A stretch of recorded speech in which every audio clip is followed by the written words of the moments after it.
12 बजी के आधी रात देवकी के ललनवा हो गईला हो। देवकी के ललनवा हो गईला। 12 बजी के आधी रात देवकी के ललनवा हो गईला हो। देवकी के ललनवा हो गईला। सासू जी आई देवता मनन को, सासू जी आई देवता मनन को।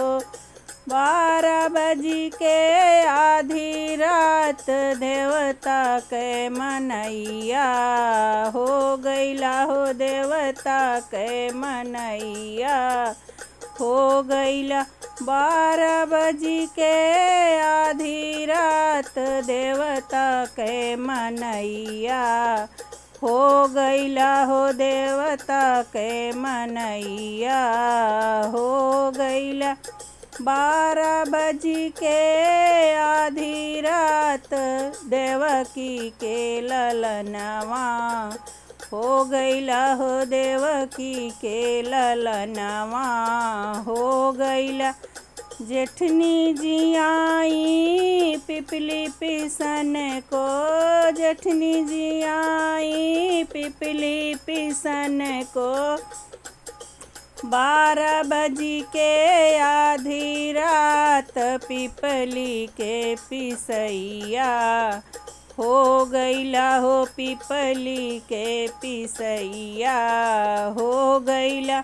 12 बजी के आधी रात पिपली के पिसैया हो गईला हो। पिपली के पिसैया हो गईला। 12 बजी के आधी रात देवकी के ललनवा हो गईला हो। देवकी के ललनवा हो गईला। 12 बजी के आधी रात देवकी के ललनवा हो गईला हो। देवकी के ललनवा हो गईला। ननदी जो आई कजरा रचन को, ननदी जी आई कजरा रचन को। ननदी जी आई कजरा रचन को।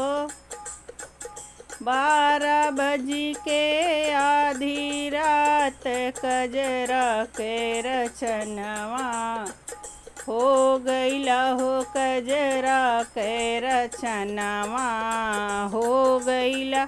12 बजी के आधी रात कजरा के रचनवा हो गईला हो। कजरा के रचनवा हो गईला। 12 बजी के आधी रात देवकी के ललनवा हो गईला हो। देवकी के ललनवा हो गईला। 12 बजी के आधी रात देवकी के ललनवा हो गईला हो। देवकी के ललनवा हो गईला। 12 बजी के आधी रात देवकी के ललनवा हो गईला हो। देवकी के ललनवा हो गईला। हाय दोस्तों, मेरा गाना अगर आप लोग को पसंद आया होगा तो कमेंट बॉक्स में ज़रूर लिख के बताना। फिर मैं ऐसे गाने आपको हमेशा सुनाती रहूँगी।